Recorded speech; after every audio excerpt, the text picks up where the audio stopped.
Hi hello ನಮಸ್ಕಾರ ಸ್ನೇಹಿತರೆ. ಇಲ್ಲಿ ಚಾರು ರಾಮಾಚಾರಿ ಕೈಗೆ ಸಿಕ್ಕಿಬಿದ್ದದ್ದಲ್ಲದೆ ಆ ಕಡೆ ವೈಶಾಖ 6 ಅಡಿ 3 ಅಡಿ ಹಳ್ಳನ ತೂಡ್ಕೊಂಡು ತನಗೆ ತಾನೇ ಸಮಾಧಿ ಆಗ್ತಿದ್ದಾರೆ. ಹಾಗಿದ್ರೆ ಇಲ್ಲಿ ಚಾರು ಮಾಡ್ತಿರೋ ಈ ಒಂದು ಕೆಲಸದಿಂದ ದೊಡ್ಡ ಎಡವಟ್ಟಾಗ್ಬಿಡುತ್ತೆ. ಏನಾಯಿತು, ಏನು ಕತೆ, ಇದು ಎಲ್ಲವನ್ನೂ ಕೂಡ ತಿಳ್ಕೋಬೇಕು ಅಂದರೆ ಈಗಲೇ ನಮ್ಮ ಈ ಚಾನಲ್ನ ಸಬ್ಸ್ಕ್ರೈಬ್ ಮಾಡಿ, ಹಾಗೆ ಈ ಒಂದು ವಿಡಿಯೋವನ್ನು ಪೂರ್ತಿಯಾಗಿ ನೋಡೋದನ್ನು ಯಾವುದೇ ಕಾರಣಕ್ಕೂ ಕೂಡ ಮರಿಬೇಡಿ. ಇಲ್ಲಿ ನಿಜವಾಗ್ಲೂ ಕೂಡ ಯಾವಾಗ ರಾಮಾಚಾರಿ ವಿಶ್ವದಲ್ಲಿ ವೈಶಾಖ ಮುಂದುವರೆದು ಆತನ ಪ್ರಾಣವನ್ನು ತೆಗೆಯೋದಕ್ಕೆ ಮುಂದಾದ್ಲು, ಚಾರು ರೆಬೆಲ್ ಆಗಿಬಿಟ್ಲು. ಚಾರು ರೆಬೆಲ್ ಆಗಿದ್ದ ತನ್ನ ಗಂಡನ ಪ್ರಾಣ ತೆಗೆಯೋಕೆ ಬಂದ ವೈಶಾಖಗೆ ಇಂಜೆಕ್ಷನ್ನ ಚುಚ್ಚಿದ್ಲು. 72 ಗಂಟೆಯಲ್ಲಿ ನಿನಗೆ ಸಾವಾಗುತ್ತೆ, ನೀನು ಬದುಕುಳಿಯೋದಿಲ್ಲ ಅಂತ ಹೇಳ್ತಿದ್ದಾಗೆ ನಿಜವಾಗ್ಲೂ ಕೂಡ ಇಲ್ಲಿ ವೈಶಾಖ ಹೆದರಿ ಬೆಂಡಾಗ್ಬಿಟ್ಲು.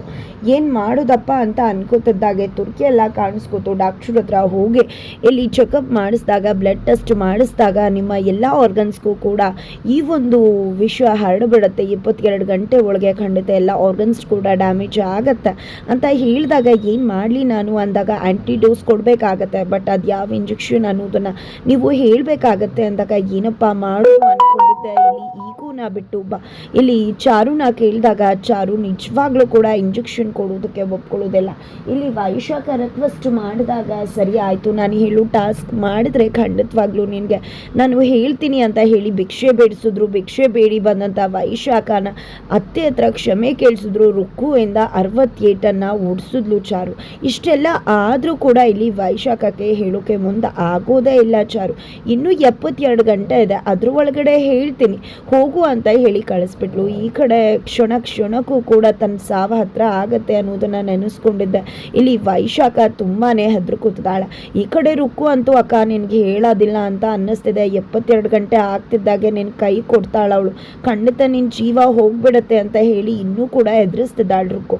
ಆದರೆ ನನಗೆ ಒಬ್ಬರು ಮಾತು ಮಾಡೋರು ಗೊತ್ತಕ್ಕ, ಅವ್ರು ಕೊಡೋ ಮದ್ದಿಂದ ನಿನ್ನ ಹೊಟ್ಟೆಲಿ ಯಾವುದೇ ವಿಷಯ ಇರಲಿ ಎಲ್ಲ ಕೂಡ ಸರಿ ಹೋಗ್ಬಿಡುತ್ತೆ, ಬಾ ಹೋಗೋಣ ಅಂತ ಹೇಳಿ ಇಲ್ಲಿ ಅವಳ ಮಾತನ್ನ ಕಟ್ಕೊಂಡು ಇಲ್ಲಿ ವೈಶಾಖ ಕೂಡ ಹೊರಡ್ತಿದ್ದಾರೆ. ಇತ್ತ ಕಡೆ ರಾಮಾಚಾರಿ ಜೊತೆ ತುಂಬಾನೇ ರೊಮ್ಯಾಂಟಿಕ್ ಆಗಿ ಮೂವ್ ಆಗ್ತದಂತಹ ಇಲ್ಲಿ ಚಾರು ರಾಮಾಚಾರಿ ಕೆಲಸ ಮಾಡಬೇಕಿದ್ರೆ ರಾಮಾಚಾರಿ ಹೇಳಿದ ಮಾತಿಂದ ತುಂಬ ಕೋಪ ಮಾಡಿಕೊಂಡಿದ್ದೆ.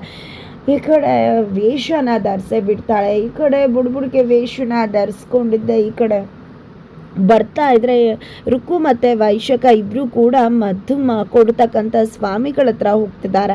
ಆದರೆ ಬರ್ತಿರೋದನ್ನು ನೋಡಿದಂಥ ಅವರಿಬ್ಬರು ಕೂಡ ಇವಕ್ಕೆ ಸ್ವಾಮಿ ಅಂತ ಅಂದ್ಕೊಂಡು ಕಣ್ಮುಂದನೇ ಬೇರೆ ಸ್ವಾಮಿ ಬರ್ತಿದ್ದಾರೆ, ನಿಜ ದೇವ್ರೆ ಕಳ್ಸಿದಾನೆ ಅಂತ ಅನಿಸುತ್ತೆ, ಬಾ ಇವ್ರ ಹತ್ರನೇ ಪರಿಹಾರ ಕೇಳೋಣ ಅಂತ ಅಂದ್ಕೊಂಡಿದ್ದೆ. ಇಲ್ಲಿ ವೈಶಾಖ ರುಕ್ಕು ಆ ಬುಡುಕೆ ಸ್ವಾಮಿ ಹತ್ರನೇ ಹೋಗಿದ್ದೆ. ಇಲ್ಲಿ ಸ್ವಾಮಿಗಳ ನಮ್ಮ ಮನೇಲಿ ಚಾರು ಅಂತ ಇದ್ದಾಳೆ, ನಾನು ಮಾಡಿದ ಒಂದು ಸಣ್ಣ ತಪ್ಪಿಗೆ ನಿಜವಾಗ್ಲೂ ಕೂಡ ಎಂಥ ದೊಡ್ಡ ಶಿಕ್ಷೆ ಕೊಟ್ಟಿದ್ದಾಳೆ ಗೊತ್ತಾ, ಇಂಜೆಕ್ಷನ್ ಕೊಟ್ಬಿಡಿದಾಳೆ. ಕೇಳಿದ್ರೆ ಅವಳು ಏನನ್ನೂ ಕೂಡ ಹೇಳ್ತಿಲ್ಲ. 72 ಗಂಟೆಯಲ್ಲಿ ನಾನು ಸತ್ತೋಗ್ಬಿಡ್ತೀನಿ ಅಂತ, ದಯವಿಟ್ಟು ನನ್ನನ್ನು ಬದುಕಿಸಿ ಅಂತ ಕೇಳ್ಕೊಂಡಾಗ ನಿಜವಾಗ್ಲೂ ಕೂಡ ಇಲ್ಲಿ ಚಾರುನೇ ಅದು ಬುಡ್ಬುಡ್ಕೆ ವೇಷನ ಧರಿಸಿರೋದು ಅನ್ನೋದು ರುಕ್ಕುಗಾಗಲಿ ವೈಶಾಖಗಾಗಲಿ ಗೊತ್ತಾಗೋದಿಲ್ಲ. ಆದರೆ ಇಲ್ಲಿ ಚಾರು ಮಾತ್ರ ಹೌದಾ ನಿನ್ನ ಪಾಪ ಕರ್ಮಗಳು ದೂರ ಆಗಬೇಕಾಗಿದೆ, ಅದಕ್ಕೋಸ್ಕರ ನೀನು ಮಣ್ಣಲ್ಲಿ ಮಣ್ಣಾಗಬೇಕಾಗಿದೆ, ನಿನ್ನ ಹಳ್ಳವನ್ನು ನೀನೇ ತೋಡ್ಕೊಂಡಿದ್ದೆ, ಕತ್ತಂಕ ಮಣ್ಣನ್ನು ಹಾಕ್ಕೊಂಡಿದ್ದೆ, ನೀನು ಭೂಮಿ ಒಳಗಡೆ ಇರಬೇಕು. ಇವತ್ತು ನಿಜವಾಗ್ಲೂ ಕೂಡ ಸಂಜೆ ಆಗೋ ತನಕ ಭೂಮಿ ಒಳಗಡೆ ಇದ್ದರೆ ಭೂಮಿ ನಿನ್ನಲ್ಲಿ ಇರ್ತಕ್ಕಂಥ ಎಲ್ಲ ಪಾಪ ಕರ್ಮಗಳನ್ನು ನುಂಗ್ಕೊಳ್ಳುತ್ತೆ, ಆಗ ನಿನ್ನ ಸಮಸ್ಯೆಗೆ ಪರಿಹಾರ ಸಿಗುತ್ತೆ ಅಂತ ಹೇಳ್ತಾರೆ. ಈ ಕಡೆ ವೈಶಾಖಗೆ ತುಂಬ ಖುಷಿ ಆಗ್ಬಿಡುತ್ತೆ, ಧನ್ಯವಾದನ ಕೂಡ ತಿಳಿಸ್ತಾರೆ. ಈ ಕಡೆ ರುಕ್ಕು ಮತ್ತು ವೈಶಾಖ ಇಬ್ಬರು ಕೂಡ ಹೋಗಿ ಹಳ್ಳವನ್ನು ತೊಡೋದಕ್ಕೆ ಹೋಗ್ತಿದ್ರೆ ಈ ಕಡೆ ರುಕ್ಕು ಅಂತೂ ಕಡಲೆಪುರಿ ತಿಂತ ಅಕ್ಕ ಬೇಗ ತೋಡಕ್ಕ, ನಾನು ನೋಡಿದ್ದೆ ಇದೇ ರೀತಿಯ ಹಳ್ಳನ ತೋಡ್ತಾರೆ ಅಂತ, ಆದರೆ ಅವ್ರ ಹಳ್ಳ ಅವರೇ ತೋಡ್ಕೊಳ್ಳೋದನ್ನು ನಾನು ನೋಡಿರಲಿಲ್ಲ ಅಕ್ಕ ಅಂತ ಹೇಳಿ ಇಲ್ಲಿ ವೈಶಾಖ ಬಗ್ಗೆ ಮಾತನಾಡ್ತಿದ್ದಾರೆ ರುಕ್ಕು. ತದನಂತರ ಈ ಕಡೆ ಆ ಹಳ್ಳನ ತೋಡಿ ಸಾಕಾಗ್ಬಿಡುತ್ತೆ ವೈಶಾಖಗೆ. ನಿಜವಾಗ್ಲೂ ನೀನು ಮತ್ತು ಆ ಸ್ವಾಮೀಜಿ ಕೊಡ್ತಿರೋ ಕಾಟನೇ ಜಾಸ್ತಿ ಆಗ್ಬಿಟ್ಟಿದೆ ಆ ಚಾರು ಕೊಡ್ತಿದ್ದಂತಹ ಕಾಟಕ್ಕಿಂತ ಅಂತ ಅಂದ್ಕೊಂಡೆ ಹಳ್ಳವನ್ನು ತೆಗಿತಿದ್ದಾರೆ ಇಲ್ಲಿ ವೈಶಾಖ. ಜೊತೆಗೆ ನೀರು ಕೂಡ ಕುಡಿತಾ ಇಲ್ಲ, ಆಮೇಲೆ ಅದು ಕೂಡ ಏನಾರು ಆಗ್ಬಿಟ್ರೆ ಏನಪ್ಪ ಮಾಡೋದು ಅಂತ ಹೇಳಿ ಇದೆಲ್ಲದರ ನಡುವೆ ಇಲ್ಲಿ ಚಾರು ಬುಡುಬುಡಿಕೆ ವೇಷ ಹಾಕ್ಕೊಂಡಿದ್ದೆ ತನ್ನ ಗಂಡನ ಮನೆ ರಾಮಾಚಾರಿ ಮನೆಗೆ ಹೋಗ್ತಾಳೆ. ಅಷ್ಟರಲ್ಲಿ ಜಾನಕಿ ಅಮ್ಮ ಬಂದಿದ್ದೆ ಈ ಕಡೆ ನಾನು ಸತ್ಯವನ್ನೇ ನುಡಿತೀನಿ ಅಂತ ಹೇಳಿ. ನಿಮ್ಮ ಹೆಸರು ಜಾನಕಿ ಅಮ್ಮ ಅಲ್ವಾ, ನಿಮಗೆ 5 ಮಕ್ಕಳಲ್ವಾ, ಒಂದು ಮಗು ಹೊಟ್ಟೆಲೆ ಸತ್ತು ಹೋಯ್ತಲ್ವಾ ಅಂತ ಎಲ್ಲ ಹೇಳ್ತಿದ್ದಾರೆ. ಇದರಿಂದ ಜಾನಕಿ ಅಮ್ಮಂಗೆ ಫುಲ್ ಖುಷಿ ಆಗ್ಬಿಡುತ್ತೆ.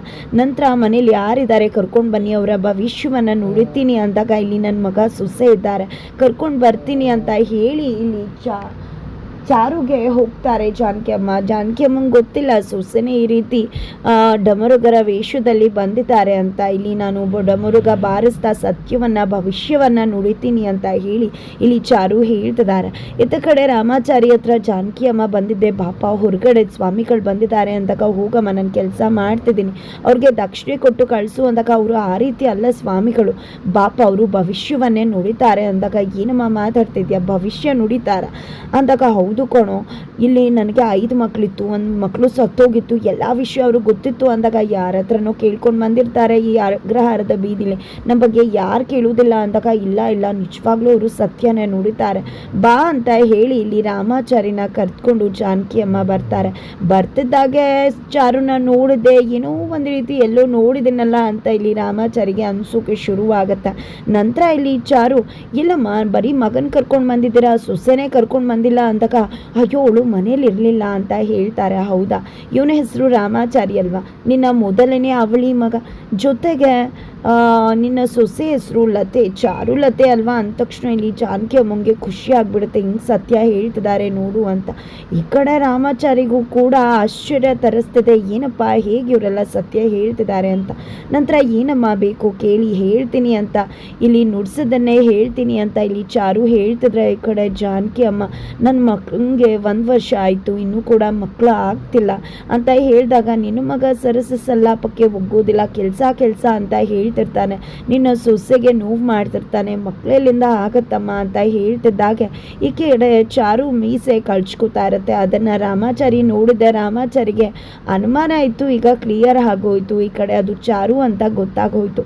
ತದನಂತರ ಈ ಕಡೆ ನೋಡಿದ್ಯಾನು ಏನು ಮಾಡ್ತಿದ್ಯಾ, ಕೆಲಸ ಅಂದ್ಕೊಂಡು ಈ ರೀತಿ ಎಲ್ಲ ಮಾಡ್ತಿದ್ಯಾ ಅಂತ ಜಾನಕಿ ಅಮ್ಮ ಹೇಳಿದ ತಕ್ಷಣ ಏನಮ್ಮ ಇವ್ರ ಮಾತನ್ನ ನಂಬ್ಕೊಂಡಿದ್ಯಾ, ಇವರು ಕಳ್ಳ ಸ್ವಾಮೀಜಿ ಅಂತ ರಾಮಾಚಾರಿ ಹೇಳಿದಕ್ಕೆ ನನ್ನನ್ನೇ ಕಳ್ಳ ಸ್ವಾಮೀಜಿ ಅಂತ ಹೇಳ್ತೀರಾ ಅಂತ ಚಾರು ಹೇಳ್ತಿದ್ರೆ, ಕಳ್ಳ ಸ್ವಾಮೀಜಿ ಅನ್ನೋದನ್ನ ಪ್ರೂವ್ ಮಾಡ್ತೀನಿ ಅಂತ ಹೇಳಿ ಮೀಸೆಯನ್ನ ಕಳ್ಚಿಟ್ಟು, ಇದು ಕಳ್ಳ ಸ್ವಾಮೀಜಿ ನಿಜವಾದ ಸ್ವಾಮೀಜಿ ಅಲ್ಲ, ಇಂಥವ್ರಿಂದನೇ ಎಲ್ಲ ಕೂಡ ಸ್ವಾಮಿಗಳ ಮೇಲೆ ನಂಬಿಕೆ ಹೋಗ್ತಿರೋದು, ನೋಡು ನಿನ್ನ ಸೊಸೆ ಸ್ವಾಮೀಜಿ ಇದು ಅಂತ ಹೇಳಿ ರೆಡ್ ಹ್ಯಾಂಡ್ ಆಗಿ ಚಾರುನ ಹಿಡ್ದಾಕ್ಬಿಡ್ತಾರೆ ರಾಮಾಚಾರಿ.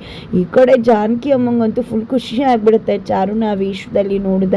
ತದನಂತರ ಇಲ್ಲಿ ರಾಮಾಚಾರಿ ಚಾರುನ ಅಟ್ಟಿಸ್ಕೊಂಡು ಹೋಗಿದ್ದೆ, ಅದೇ ದೊಣ್ಣೆಯಿಂದ ಹೊಡೆಯೋಕೆ ಹೋಗ್ತಿದ್ದಾರೆ. ಬಿಡೋ ಪಾಪ, ಏನೋ ತಮಾಷೆಗೆ ಅಂತ ಮಾಡಿದಾಳೆ ಅಂತಿದ್ರೆ, ಏನಮ್ಮ ತಮಾಷೆಗೆ ಅಂತ ಮಾಡೋದು, ಯಾರು ಈ ರೀತಿ ನಾಟಕ ಮಾಡ್ತಾರ ಅಂತ ಹೇಳಿ ನನಗೆ ಹಾಗೆ ಹೇಳ್ತೀರಾ ಹೀಗೆ ಹೇಳ್ತೀರಾ ಅಂತ ಹೇಳಿ ಚಾರುಗೆ ಹೊಡೆಯೋಕೆ ಹೋಗ್ತಿದ್ರೆ, ಇನ್ನೇನು ಮಾಡೋದು ರಾಮಾಚಾರಿ, ನಿನ್ನನ್ನು ಮಾತಾಡ್ಸೋಕೆ ಬಂದು ನನ್ನ ಸಣ್ಣ ಪುಟ್ಟ ಆಸೆ ಹೇಳಿದ್ರು, ನಮ್ಮ ಮಕ್ಕಳು ಹಾಗಿರಬೇಕು ಹೀಗಿರಬೇಕು ಅಂದರು, ನೀನು ಸ್ಪಂದಿಸಲಿಲ್ಲ, ಅದಕ್ಕೆ ಇನ್ನೇನು ಮಾಡೋದು, ನಿನ್ಗೇನು ಭವಿಷ್ಯ ನುಡಿಯೋಕೆ ಬರುತ್ತಾ ಹಾಗೆ ಹೀಗೆ ಅಂದೆ, ಅದಕ್ಕೋಸ್ಕರ ಭವಿಷ್ಯ ನುಡಿಯೋ ರೀತಿ ನಾನು ಕೂಡ ಬಂದೆ ಅಂತ ಹೇಳಿ ಇಲ್ಲಿ ಚಾರು ರಾಮಾಚಾರಿಗೆ ಹೇಳ್ತಿದ್ದಾರೆ. ಆ ಕಡೆ ವೈಶಾಖ ಹಳ್ಳನ ತೋಡ್ಕೊಂಡಿದ್ದೆ ಕುತ್ಕೊಂಡಿದ್ದೆ, ಈ ಕಡೆ ಚಾರು ಮಣ್ಣು ಮಾಡ್ತಿದ್ದಾಳೆ. ಹಾಗಿದ್ರೆ ವೈಶಾಖ ಸಮಾಧಿ ಆಗ್ತದೆ.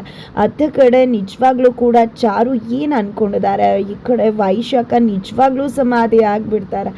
ಏನಾಗುತ್ತೆ ಈ ಕಡೆ ಇದೆಲ್ಲವನ್ನ ಕೂಡ ತಿಳ್ಕೊಬೇಕು ಅಂದರೆ ಈಗಲೇ ನಮ್ಮ ಈ ಚಾನಲ್ನ ಸಬ್ಸ್ಕ್ರೈಬ್ ಮಾಡಿ, ಹಾಗೆ ಮುಂದಿನ ವಿಡಿಯೋಗೋಸ್ಕರ ವೀಚ್ ಮಾಡೋದನ್ನು ಯಾವುದೇ ಕಾರಣಕ್ಕೂ ಮರಿಬೇಡಿ.